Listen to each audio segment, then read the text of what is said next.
Olá, tudo bem com você?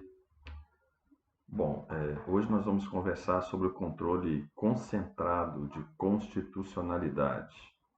Controle de constitucionalidade, conforme você já sabe, é o conjunto de mecanismos de que dispõe o sistema jurídico normativo para combater as inconstitucionalidades, que são a falta de conformidade de um ato jurídico com a Constituição Federal, que funciona como requisito de validade do ordenamento jurídico.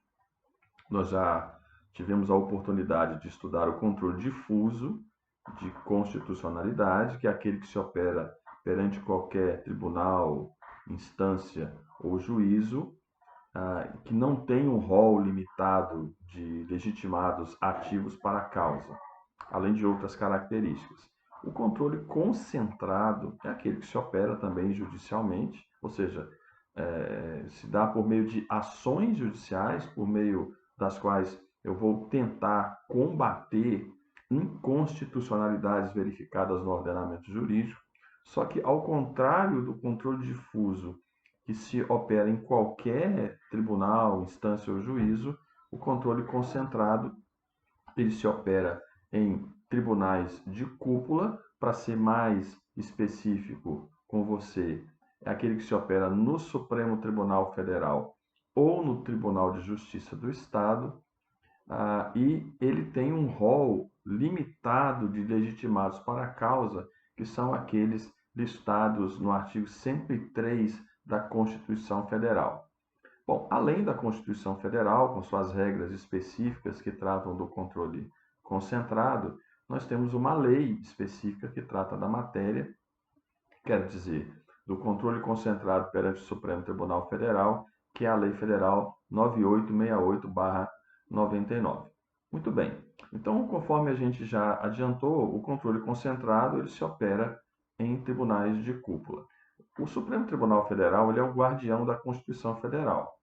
Então, para ele se direcionam as ações diretas de, que combatem inconstitucionalidades quando a violação for em desfavor da Constituição Federal.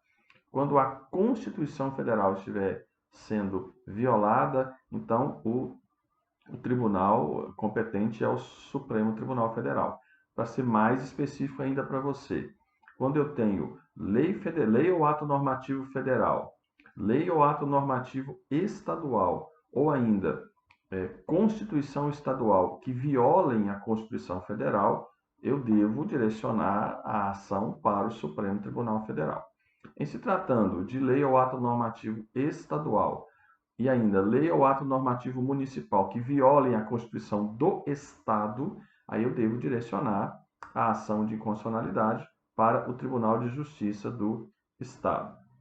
Com relação às leis municipais que violam a Constituição Federal, não há o controle concentrado, seja no Tribunal de Justiça do Estado, seja no Tribunal de Justiça ou no Superior, perdão, no Supremo Tribunal Federal, a não ser por meio da arguição de descumprimento de preceito fundamental, sobre a qual a gente fala daqui a pouquinho. Então, só para reiterar, né, frisar mais uma vez, em se tratando de lei ou ato normativo federal, lei ou ato normativo estadual ou Constituição estadual que violarem a Constituição Federal, o controle de constitucionalidade será feito por meio do Supremo Tribunal. E se tratando de lei ou ato normativo estadual, lei ou ato normativo municipal que violarem a Constituição do Estado, o controle de constitucionalidade será feito pelo Tribunal de Justiça do Estado. Em relação à lei municipal que violar a Constituição Federal, não há um controle concentrado por nenhum desses dois tribunais de cúpula, a não ser por meio da arguição de descumprimento de preceito fundamental, pelas razões que a gente vai mencionar agora há pouco. Daqui a pouco, melhor dizendo. Bom, então vamos lá. Eu disse também que há uma característica do controle concentrado, é que há um rol de legitimados bastante restrito, bastante limitado. E esse rol está principalmente no artigo 103, eu digo principalmente que você vai encontrá-lo também no artigo 2º da Lei 9868/99. basta você ver a lista lá de legitimados, o presidente da República, a mesa do Senado, a mesa da Câmara, partido político com representação no Congresso Nacional, etc. O que é importante você se lembrar com relação a essa lista de legitimados, né, esse é o grande detalhe, a notinha de rodapé da matéria, é que para alguns deles se exige a chamada pertinência temática. O que é isso? Bom, em regra, se você invoca um tribunal de cúpula para controlar a constitucionalidade da norma, você não precisa dizer, tem nenhuma razão específica para isso. Você está defendendo o ordenamento jurídico, você está defendendo a ordem jurídico-democrática, então você não precisa de nenhuma razão específica, a não ser para alguns desses legitimados do artigo 103. Conforme jurisprudência consolidada, para 4 desses legitimados exige-se a pertinência temática. A mesa da Assembleia Legislativa ou da Câmara Legislativa do Distrito Federal, para ela se exige pertinência temática. Em que sentido?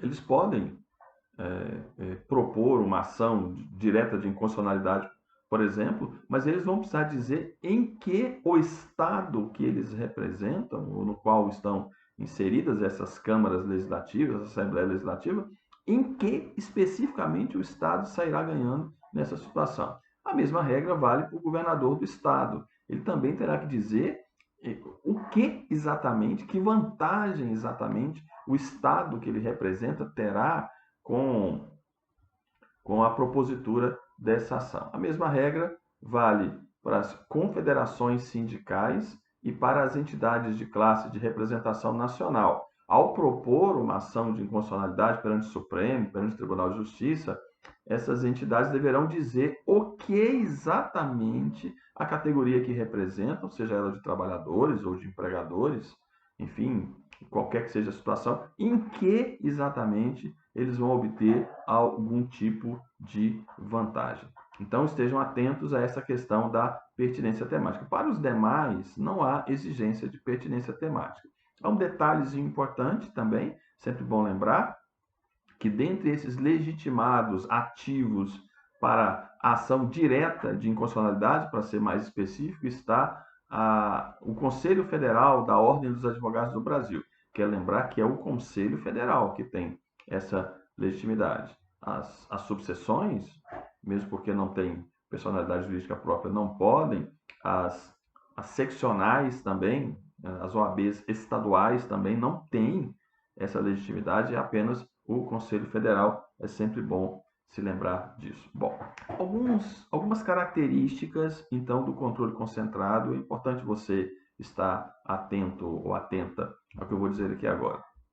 Primeiro, os efeitos da decisão serão, em regra, ex tunc, ou seja, uma decisão proferida no controle concentrado de constitucionalidade, seja numa ação direta de inconstitucionalidade, numa ação declaratória de constitucionalidade, numa ADI por omissão, eles retroagem os efeitos dessa decisão, que declarar a inconstitucionalidade, retroage ao nascimento da norma. Porque trabalha-se no direito brasileiro com o pressuposto de que as inconstitucionalidades elas são originárias. A lei já nasce inconstitucional. Então, se eu estou reconhecendo que há uma inconstitucionalidade, é necessário que esse reconhecimento retroaja ao nascimento da norma, a data em que aquela norma foi publicada. Muito bem. Entretanto, a Lei 9868 prevê a modulação dos efeitos. Então, o que acontece? O que é essa modulação dos efeitos? Em razão de segurança jurídica ou um relevante interesse social, o Supremo Tribunal Federal, pelo voto aí de 2/3 dos ministros, ele pode determinar que a declaração de inconstitucionalidade passe a ter validade, passe a viger a partir de um outro momento, e não necessariamente lá na origem da norma. Repito, a regra geral é, se o Supremo declarou que uma lei é inconstitucional, essa declaração do Supremo vai retroagir ao nascimento da norma de tal maneira que consideram-se inválidos todos os efeitos produzidos por aquela norma ao longo do tempo. Todavia, a lei diz que, por razões de segurança jurídica, e o princípio da segurança jurídica é um princípio importante, ou ainda de um relevante interesse social, o Supremo Tribunal pode dizer assim, olha, algo mais ou menos assim: olha, essa lei é inconstitucional, eu sei que a lei é inconstitucional desde o seu nascimento, porém, considerando aqui um interesse jurídico muito relevante, o interesse da coletividade, interesse social muito relevante, ou considerando aqui a atenção que se deve dar ao princípio da segurança jurídica, essa declaração de constitucionalidade, nesse caso, não vai retroagir, não. Eu vou dar uma outra situação aqui para ela. Então, existe a possibilidade da modulação dos efeitos por um ato do plenário do Supremo Tribunal Federal. Então, essa é uma possibilidade, uma exceção à regra geral, que diz que as declarações de inconstitucionalidade elas têm efeito ex tunc, ou seja, desde então, retroagem ao nascimento da norma. Há uma outra questão importante no controle concentrado, que você precisa estar atento, atenta a ela, é quanto à eficácia da decisão com relação ao seu alcance. E a eficácia da decisão no controle concentrado ela é erga omnes. Nós aprendemos lá no controle difuso que as decisões em controle difuso têm eficácia inter partes, entre as partes do processo apenas. Aqui não, no controle concentrado, numa ação direta de constitucionalidade, numa ação declaratória de constitucionalidade, numa arguição de descumprimento de preceito fundamental, a eficácia é erga omnes, é contra todos, se aplica a todos. E mais, uma outra característica importante que você precisa se lembrar é do efeito vinculante. A decisão proferida pelo Supremo Tribunal Federal, numa ADI, numa ação declaratória, numa DPF, essa decisão ela tem efeito vinculante. Primeiro, duas coisas que não são necessárias para garantir esse efeito vinculante. Atenção nisso aqui. Duas coisas que não são necessárias para garantir o efeito vinculante. Não é necessária a edição de súmula vinculante.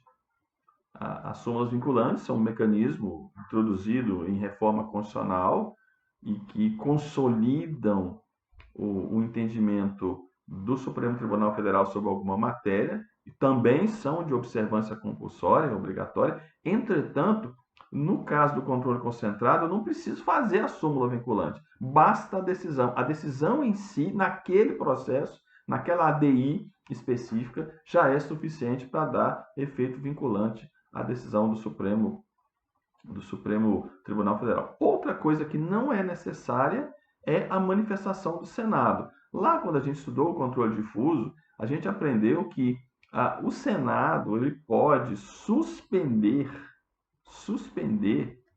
a aplicação, a execução em todo o território nacional de lei reconhecida inconstitucional ou declarada inconstitucional pelo Supremo Tribunal. Essa ação do Senado, suspendendo em todo o território nacional a aplicação de uma lei declarada inconstitucional pelo Supremo Tribunal Federal, se dá em caso de controle difuso.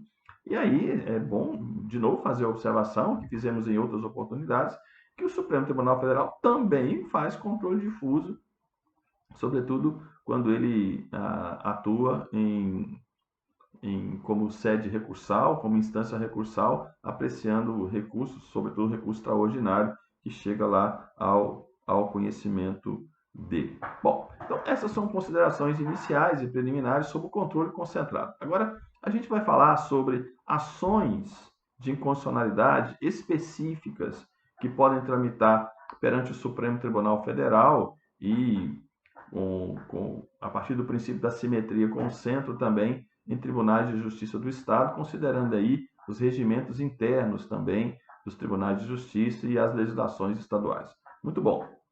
A primeira ação que a gente menciona, aliás, deixa eu primeiro dizer quais são essas ações. Eu tenho a ação direta de inconstitucionalidade, que a gente vai chamar de ADI genérica, eu tenho a ação direta de inconstitucionalidade por omissão, eu tenho a ação declaratória de inconstitucionalidade, eu tenho a ação direta de inconstitucionalidade interventiva, ou ADI interventiva, e eu tenho a arguição de descumprimento de preceito fundamental. Essas 5 ações, a gente passa agora a fazer algumas considerações a respeito dessas 5 ações específicas. Ação direta de inconstitucionalidade. Lembrando a você que é importante você se lembrar que, além dos dispositivos constitucionais que tratam da matéria, eu tenho ainda a Lei Federal 9868/99, que trata dessa ação. Bom, alguns detalhes importantes sobre a ação direta de inconstitucionalidade. Lembrando, né, que os legitimados são aqueles do artigo 103 ou do artigo 2º, artigo 103 da Constituição Federal, ou artigo 2º da Lei 9868/99, com exigência de pertinência temática em 4 situações, que a gente já mencionou aqui. Bom, além desses detalhes, o que eu preciso lembrar mais com relação à ADI, que eu vou chamar aqui de ADI genérica? Bom, primeiro, a possibilidade de que seja concedida medida cautelar em ADI genérica. A medida cautelar é aquela providência inicial que o judiciário toma ainda numa fase de cognição sumária. É uma análise preliminar que a Justiça faz, no caso aqui o Supremo Tribunal Federal faz, ele verifica se há um perigo em se postergar, em se deixar para um segundo momento uma decisão, ele verifica também se há uma plausibilidade, uma aparência do bom direito naquela questão colocada. Então, verificando o perigo na demora e a aparência do bom direito, ele pode conceder uma medida cautelar de caráter provisório, né, que pode ser revista, que pode ser revogada no curso do processo. Enfim, essa medida cautelar ela é possível na ação direta de inconstitucionalidade. Então, alguém entra com ação, com a ADI, dizendo a lei número tal é inconstitucional, ou o artigo da lei, ou um parágrafo do artigo tal da lei é inconstitucional, e nesse caso o Supremo pode resolver, em medida cautelar, suspender a aplicabilidade daquele dispositivo, ou suspender a aplicabilidade daquela lei em caráter cautelar. É possível que isso aconteça. Para que isso aconteça, todavia, é necessário o voto da maioria absoluta, e a maioria absoluta do Supremo, considerando que ele tem 11 ministros, 6 votos, eu preciso de pelo menos 6 votos. Agora, é claro que a lei vem dizer que eu posso, em cautelar, como medida cautelar, suspender a aplicabilidade de uma lei que está sendo arguída em ADI, porém, há também a possibilidade de que uma decisão monocrática do ministro relator suspenda a aplicação de uma lei, com detalhe: o juiz relator vai receber o processo, vai ser distribuído para ele o processo, ele vai receber, ele vai entender que é um caso de suspensão imediata da aplicação da lei, enquanto o processo da ADI corre. Ele pode fazer isso, ele pode suspender, porém, ele vai ter que submeter essa decisão dele ao referendo do plenário do Supremo Tribunal Federal. Então, há possibilidade de medida cautelar. Essa medida cautelar é por maioria absoluta, contudo, ela pode ser concedida monocraticamente, desde que o ministro relator submeta a sua decisão ao referendo do plenário. Bom, essa medida cautelar, algo extremamente importante você se lembrar, é o seguinte: a medida cautelar, ela, em regra, restabelece o direito anterior à lei que foi questionada. Deixa eu explicar para você. Existia a lei A, aí veio a lei B. A lei B, ela revogou a lei A. Está entendendo? Existia, no primeiro estágio, a lei A. A lei B foi aprovada e ela revogou a lei A. Acontece que essa lei B, numa ação no Supremo Tribunal Federal, se questionou a inconstitucionalidade da lei B. o que pode acontecer em medida cautelar?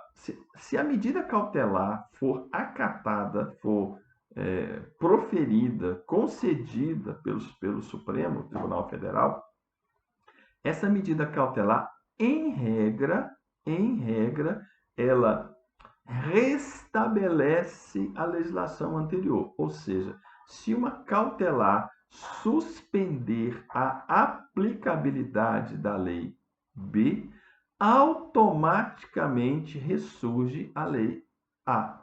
É o que diz o artigo 11, parágrafo 2º da lei 9868. Professor, vai ser sempre assim? Não, não será sempre assim. Como assim, professor? Bom, isso só não ocorrerá, esse restabelecimento automático da legislação anterior, se a decisão cautelar disser isso expressamente. Deixa eu me explicar de uma outra maneira para facilitar a sua compreensão. A medida cautelar restabelece a legislação anterior, salvo disposição em contrário. Pode acontecer, então, que ao conceder a cautelar, o ministro relator, ou depois o plenário do Supremo Tribunal Federal, digam: olha, eu estou concedendo a cautelar, suspendendo a aplicabilidade da lei B, mas não restabeleço a vigência da lei A por alguma razão, por alguma circunstância. Isso pode efetivamente acontecer.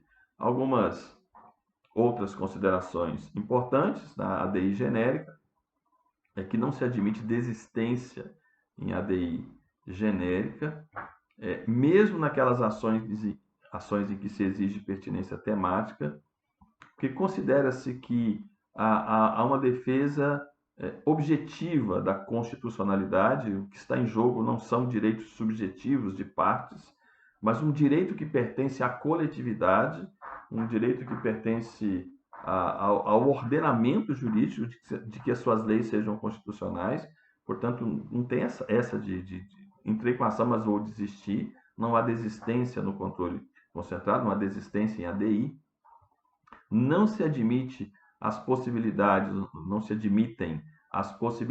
de intervenção de terceiro contempladas no Código de Processo Civil, mas se admite a figura do amicus curiae, ou amigo da corte. É aquele que é admitido no processo por um despacho do ministro relator, no pressuposto de que tem uma expertise, um conhecimento técnico, uma idoneidade técnica, intelectual, científica, de conhecimentos e tal, capaz de contribuir para que o tribunal profira a melhor decisão possível. O amicus curiae não é parte do processo, ele não é admitido no processo como terceiro, ele não é um terceiro. A ele, por exemplo, não será dado o direito de após a decisão ser proferida, entrar, por exemplo, ou interpor embargos declaratórios. Essa não é uma possibilidade para o amicus curiae. A única ação dele no processo é fornecer argumentos que ajudem a corte a decidir. Qual o papel da Advocacia Geral da União numa ação direta de inconstitucionalidade? O papel da AGU é o papel de defender a lei, de defesa da lei. Então, esse será o papel da Advocacia Geral da União, a defesa da lei. E o papel da Procuradoria Geral da República? A Procuradoria Geral da República, em ADI, vai funcionar como custos legis, como fiscal da lei. Vai emitir parecer favorável ou contrário à ação proposta, enfim, vai pronunciar-se sobre aquele caso, defendendo um ou outro posicionamento, atuando aí como fiscal do sistema normativo, fiscal da lei, fiscal do direito. Muito bom? ADI genérica. A segunda ação é a ADI por omissão. Ação direta de inconstitucionalidade por omissão. Tá bom. Bom, lá na teoria da Constituição, a gente estuda um item chamado a eficácia das normas constitucionais, e normas constitucionais de eficácia plena. Estou usando aqui a clássica, a tradicional classificação do professor Zé Afonso da Silva, em normas constitucionais de eficácia plena, eficácia contida e eficácia limitada. A gente não vai se deter, obviamente, de novo nessa classificação aqui agora. Mas as normas constitucionais de eficácia limitada são aquela cuja aplicabilidade depende de norma regulamentadora. Ou seja, a Constituição contempla alguma situação, prevê algum direito, mas a própria Constituição diz, ó, esse direito que eu estou prevendo aqui no texto da Constituição só vai valer de fato, só vai poder ser exercido depois que o Congresso Nacional aprovar uma norma regulamentadora, uma lei ordinária, uma lei complementar. Quer dizer, uma dessas duas vai ter que ser aprovada para que aquele direito que está ali na Constituição seja efetivamente contemplado, aplicado. Bom, acontece que muitas vezes essas leis ordinárias ou complementares não são aprovadas. Há uma inércia legislativa, há uma omissão legislativa inconstitucional. Para esse tipo de omissão, existe uma ação direta de inconstitucionalidade, chamada ação direta de inconstitucionalidade por omissão.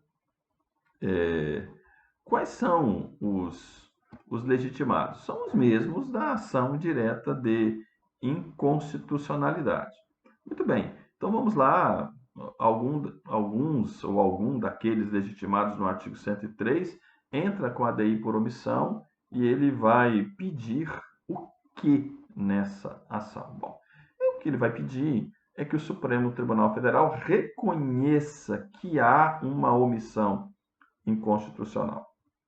Se o Supremo Tribunal Federal acatar o pedido formulado na ADI por omissão, ou seja, se houver procedência do pedido formulado, o Supremo Tribunal Federal vai dar ciência ao poder competente, normalmente o Congresso Nacional, pode ser o presidente da República também, em casos de iniciativa privativa do presidente da República no processo legislativo. Então o Supremo Tribunal Federal vai dar ciência ao órgão competente da inconstitucionalidade e vai, usando aqui o jargão jurídico, vai constituir em mora. A partir do momento que esse órgão competente, a Presidência da República, o Congresso Nacional, ele é notificado pelo Supremo Tribunal de que, olha, você está cometendo uma omissão inconstitucional, passam a ficar esses órgãos como devedores disso. Eles passam a ficar nessa pendência reconhecida pelo Supremo Tribunal Federal e precisam, então, providenciar a feitura dessa norma regulamentadora. Em se tratando de omissão praticada por órgão administrativo, essa é uma possibilidade contemplada na lei, o Supremo Tribunal Federal vai dar o prazo de 30 dias para que esse órgão administrativo providencie a norma regulamentadora. Eu digo órgão administrativo, por exemplo, uma agência autônoma, né? Uma agência nacional de telecomunicações, agência nacional de energia elétrica. Pode ser que a ausência da norma regulamentadora seja por um órgão desse, e nesse caso há a fixação de prazo. No caso, 30 dias é o que diz a norma, para que esses órgãos providenciem a norma regulamentadora. Professor, é possível cautelar em ação direta de inconstitucionalidade por omissão? Sim, é possível cautelar, sobretudo quando se tratar de omissão parcial. E é sempre bom dizer que às vezes a omissão é total, simplesmente não fizeram a lei, ou ela pode ser uma omissão parcial, fizeram a lei, mas fizeram de maneira incompleta, não contemplando todas as pessoas, categorias, hipóteses, situações que deveriam ser contempladas. E nessa segunda situação aqui, em que há uma omissão parcial, é possível que, em cautelar, e valendo aquela mesma regra, né, maioria absoluta para concessão de cautelar, a possibilidade de cautelar monocrática com referendo do plenário depois, em cautelar, em caso de omissão parcial, é possível que o Supremo ele suspenda a lei ou ato normativo publicados. Tipo assim, olha, já que você não contemplou tudo, eu vou suspender, até você regularizar a sua situação e fizer uma lei completa, né, que contemple todas as situações. Uma outra situação possível em cautelar, em ADI por omissão, é a suspensão de processos judiciais. Né? Então, existem ações pelo pelo Brasil afora que versam sobre aquela omissão, que estão debatendo a existência de um direito previsto na Constituição, mas que não pode ser exercido porque a lei, aquela questão constitucional não foi regulamentada até hoje, não existe a norma regulamentadora. Então, pode-se, em sede de ADI por omissão, em cautelar, suspender todos os processos judiciais tramitando no país que versem sobre essa omissão, aguardando a decisão do Supremo Tribunal Federal no trato dessa omissão.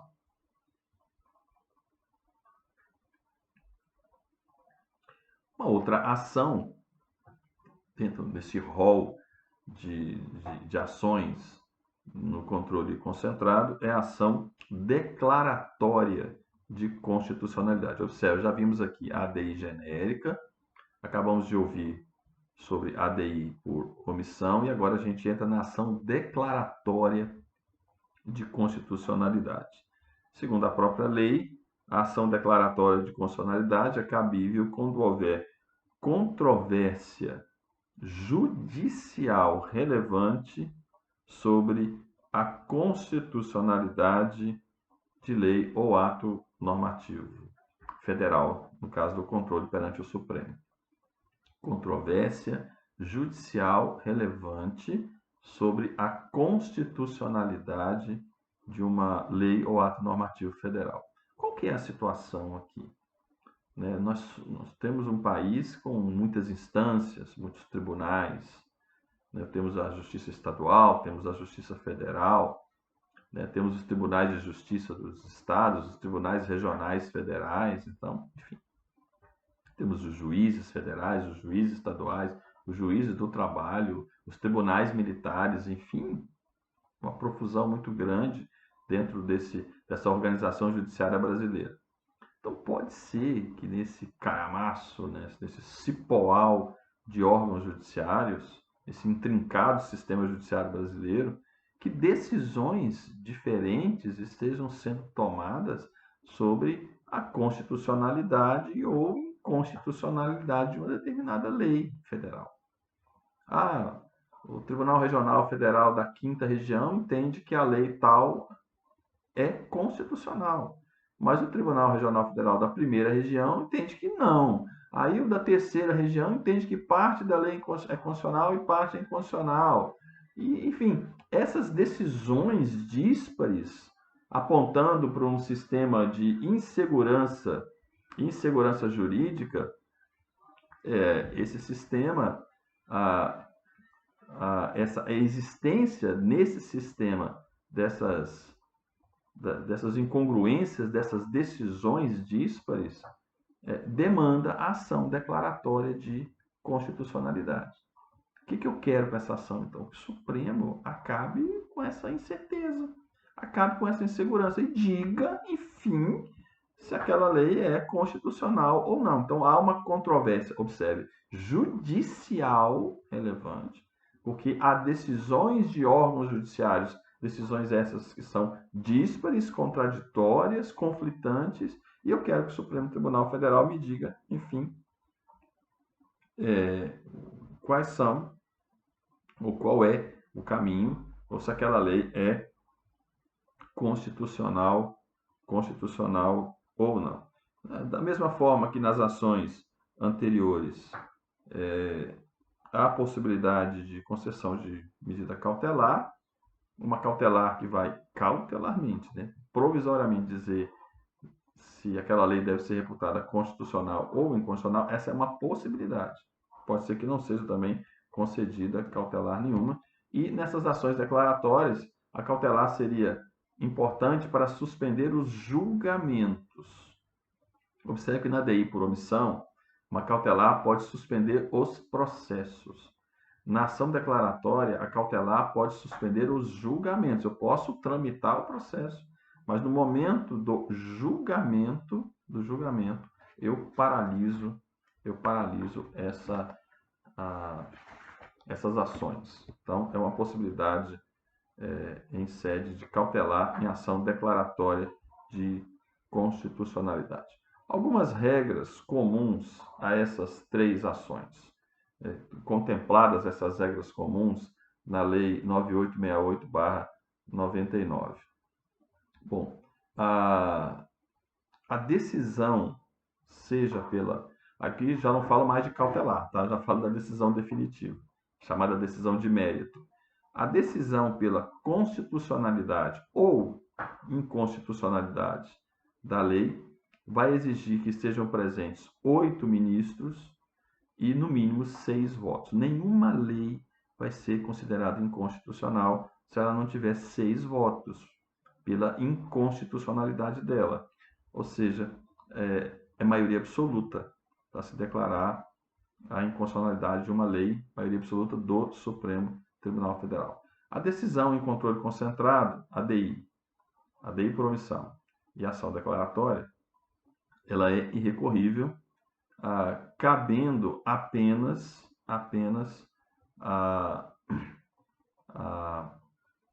possibilidade de embargos de declaração, que é quando há contradição, obscuridade ou omissão na decisão. Aí eu busco, então, que o tribunal esclareça, né, a obscuridade, a contradição ou a omissão verificadas para poder, enfim, ter uma decisão mais segura.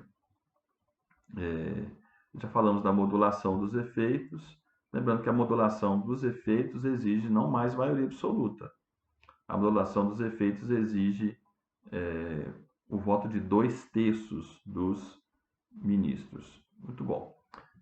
Uma possibilidade importante, um detalhe importante a ser lembrado a você, né, algo que você pode colocar um asterisco na frente como algo muito relevante, é a possibilidade que o pronunciamento do Supremo Tribunal Federal em sede de controle concentrado se dê por forma da chamada interpretação conforme a Constituição.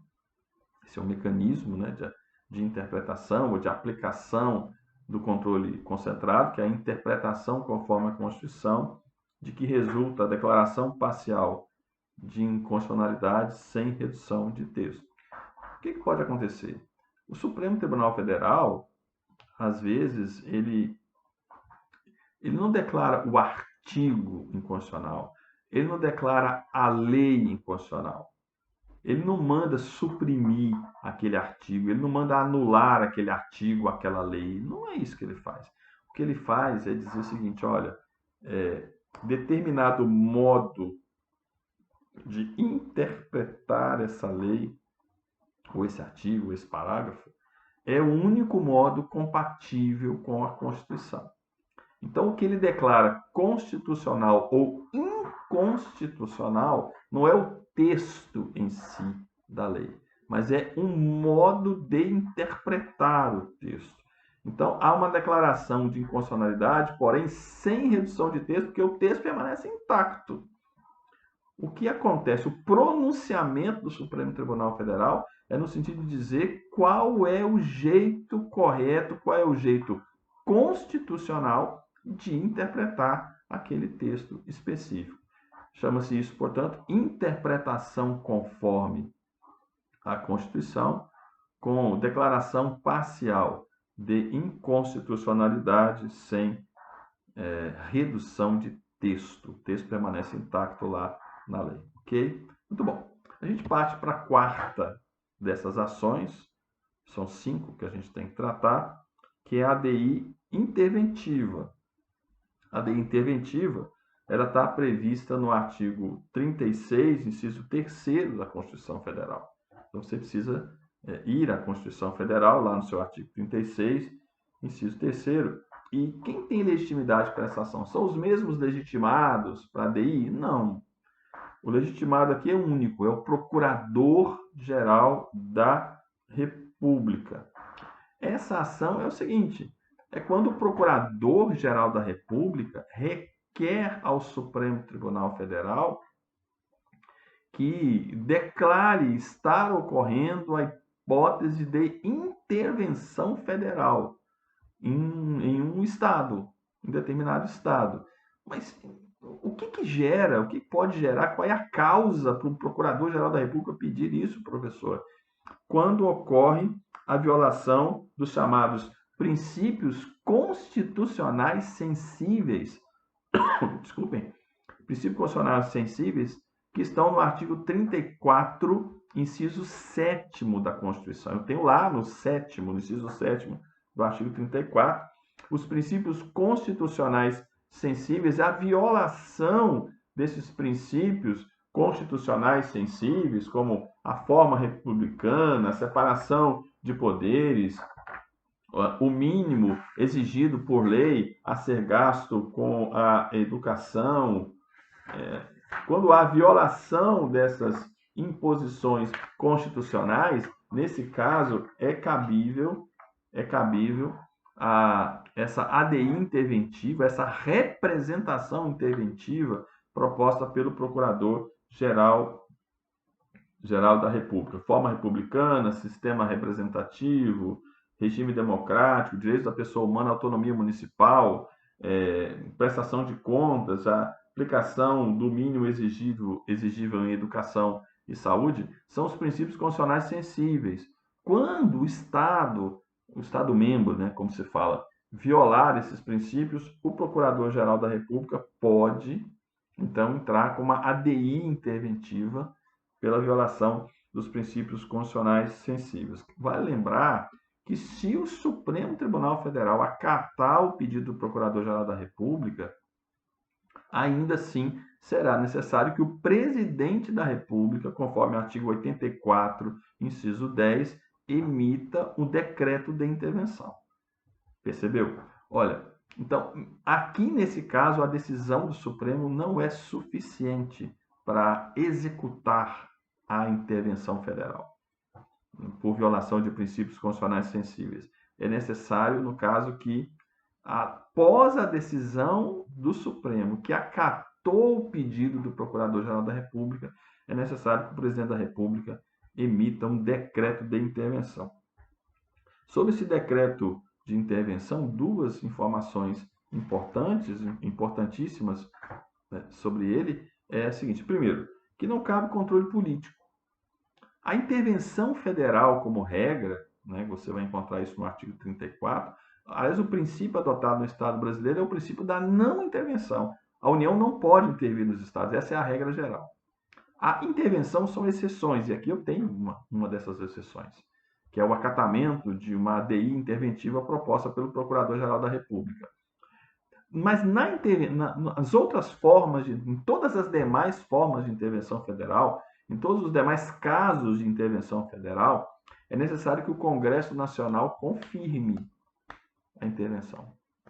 Nesse caso não é preciso, porque já houve a participação de um outro poder. O Supremo já reconheceu que é caso de intervenção, o Presidente da República já emitiu o decreto, e aí não precisa submeter este decreto, neste caso, à apreciação do Congresso Nacional, portanto não há controle político. Outra questão importante, quando se fala em intervenção federal, você deve pensar, a intervenção vai afastar o governador. Não necessariamente, tá?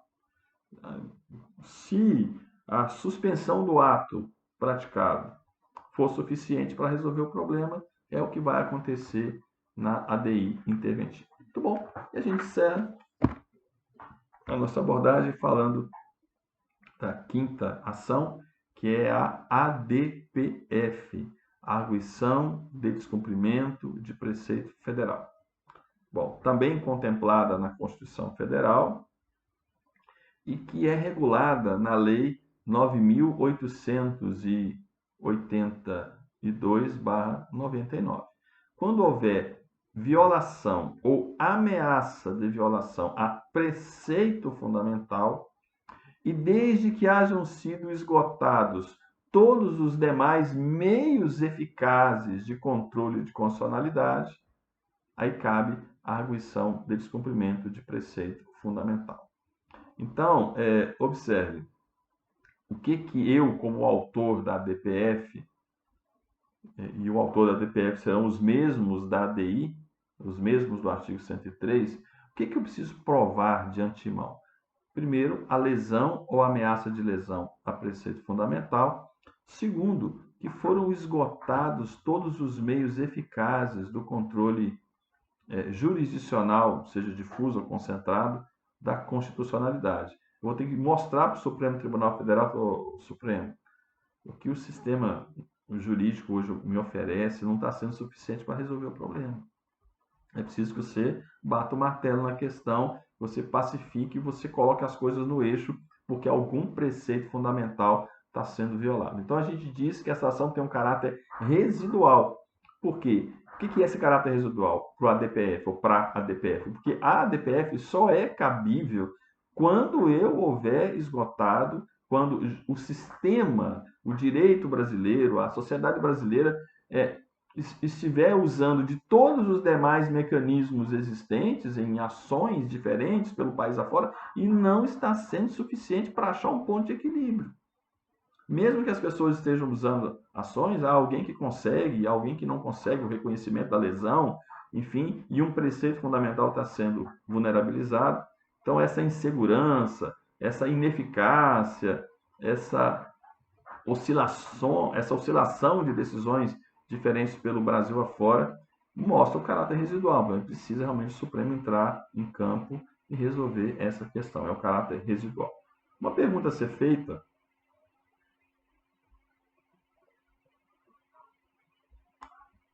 é a seguinte: professor, o que são preceitos fundamentais? O que é um preceito fundamental?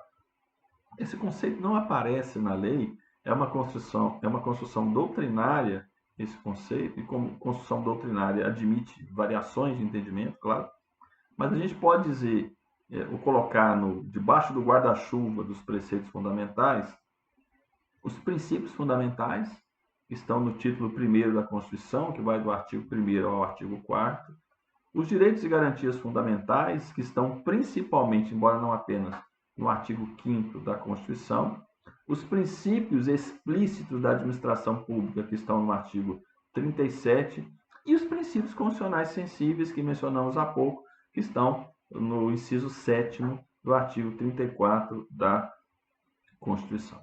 Então, a ADPF tem como requisito, só para frisar aqui bem com você, a lesão ou a ameaça de lesão a preceito fundamental. Observe, eu não preciso provar a lesão. Quando houver uma ameaça de lesão, um risco fundamentado e comprovado de uma lesão a preceito fundamental, é cabível a DPF. Agora, preste atenção no que eu vou lhe dizer. Só é cabível a DPF quando a lesão ou ameaça de lesão a preceito fundamental for resultante de ato do poder público. Ato do poder público, em qualquer esfera. Qualquer ato do poder público. Esse ato do poder público pode ser uma lei, professor? Pode. A lei é um ato do poder público? É, do poder legislativo. Então, cabe a DPF contra ato legislativo? Sim. Se houver violação de preceito fundamental? Sim. Professor, qualquer esfera, cabe contra ato do prefeito, do município, lá no Supremo? Sim. Lembra que eu falei lá atrás?